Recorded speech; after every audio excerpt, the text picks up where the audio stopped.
फिर नाच के देने जा रहे हैं खुशपुरानी के साथ में। अगर आप सबको अच्छा लगे तो वीडियो को फॉलो करके देखिएगा और कमेंट करके जरूर बताइएगा। ऐसी मिजाजी ताल गगरिया डूबत नाही हो,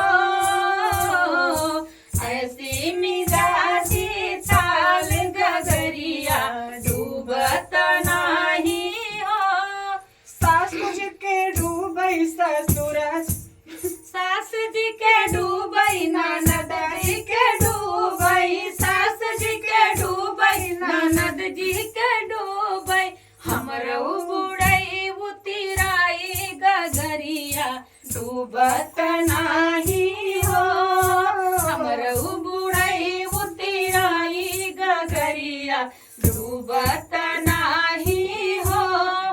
ऐसी मिजाजी ताल गगरिया डूबत नाही हो।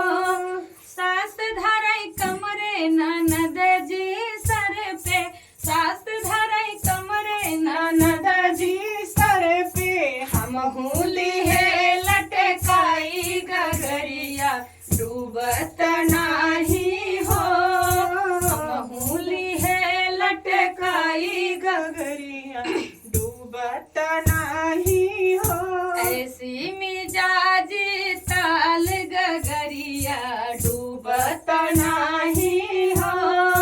सास धरई अंगने ननद जी दुआरे, सास धरई अंगने ननद जी दुआरे, हम दी है ढेंगलाई गगरिया डूबत नाही हो, हम दी है ढेंगलाई गगरिया डूबत नाही हो।